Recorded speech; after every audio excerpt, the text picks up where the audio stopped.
Hi friends, இன்றைக்கி நம்ம 1 kg chicken biryani தான் செய்ய போகிறோம். அதுக்கு முதல்ல 1/4 லிட்டர் எண்ணெய் சேர்த்துட்டு அதில் ஒரு 2 பெரிய பட்டை, 4 ஏலக்காய், 5 கிராம்பு, மீடியம் சைஸில் ஒரு 5 வெங்காயம் சேர்த்து நல்லா கலர் மாறுற வரைக்கும் நல்லா வதக்கிக்கோங்க. அதுக்கப்புறம் ஒரு 4 டேபிள் ஸ்பூன் இஞ்சி பூண்டு பேஸ்ட்டு, 3 டேபிள் ஸ்பூன் மிளகாத்தாள் உங்கள் காரத்துக்கு ஏற்ற மாதிரி சேர்த்துக்கோங்க.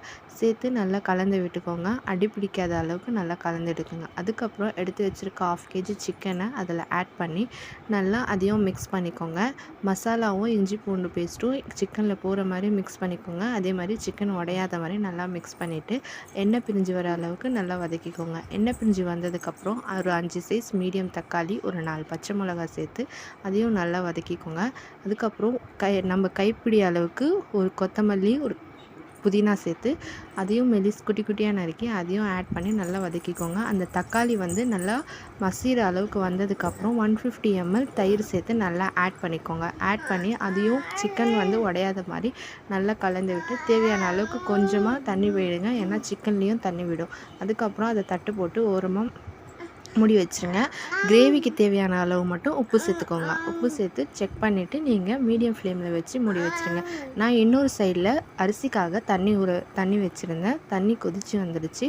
நான் அரிசி ஒரு 1/2 ஹவராக ஊற வச்சுருக்கேன். இப்போது அந்த அரிசியை நம்ம அந்த கொதிக்கிற தண்ணியில் போட்டுக்கலாம். அரிசிக்கு ஏற்ற மாதிரி உப்பு சேர்த்துக்கோங்க. ஏன்னா அதில் நீங்கள் கிரேவிக்கு ஏற்ற மாதிரி உப்பு சேர்த்துக்கோங்க. இதில் அரிசிக்கு ஏற்ற அளவுக்கு நீங்கள் உப்பு சேர்த்துக்கோங்க. அரிசி நல்லா ஒரு 3/4 பாகம் வெந்ததுக்கப்புறம் அது உடையாத மாதிரி எடுத்து நம்ம அந்த கிரேவியில் ஆட் பண்ணிக்கலாம். தண்ணி வடித்து நம்ம இப்போ அந்த கிரேவி கொதிச்சிட்ருக்கு. இப்போ நம்ம அரிசி எடுத்து கிரேவியில் ஆட் பண்ணிக்கோங்க. கிரேவியில் ஃபுல்லாக நம்ம ஆட் பண்ணிவிட்டு லேசாக மெதுவாக கிளறி விடுங்க. ஏன்னா அரிசி உடையக்கூடாது. அரிசிக்கு கீழே அரிசியை விட 1 இன்ச்சு கம்மியாக தண்ணி இருக்கிற மாதிரி சேர்த்துக்கோங்க. உங்கள் அரிசி பதத்தை வச்சு தான் நீங்கள் தண்ணி சேர்க்கணும். அரிசி வெந்திருந்து நீங்கள் தண்ணி அதிகமாக சேர்த்திங்கன்னா பிரியாணி குழஞ்சிடும். உங்களுக்கு தண்ணி தனியாக பிரிஞ்சு வராது.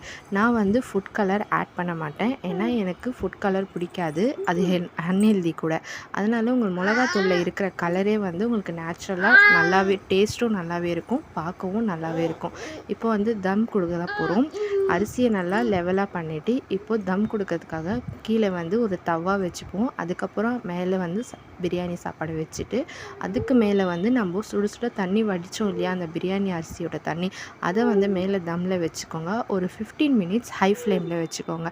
தவா நல்லா சூடானதுக்கப்புறம் ஒரு 10 மினிட்ஸ் லோ ஃப்ளேமில் வச்சுக்கோங்க. சைடில் தட்டுக்கு சைடில் புகை வர ஆரம்பித்தாலே நீங்கள் பார்த்துக்கலாமே தம் ஆகிடுச்சின்னு.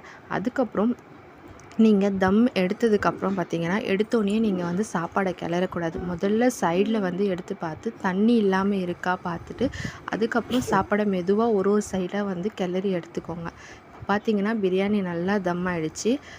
கிளறி எடுத்துக்கோங்க. இப்போ நம்ம சர்வ் பண்ண தான் போகிறோம். பிரியாணி செம்ம டேஸ்ட்டாக வந்தது. இன்றைக்கி நான் என்ன செஞ்சேன்னு பார்த்தீங்கன்னா சிக்கன் பிரியாணி அண்டு சிக்கன் 65 தயிர் பச்சடி இது தான் செஞ்சுருந்தோம்.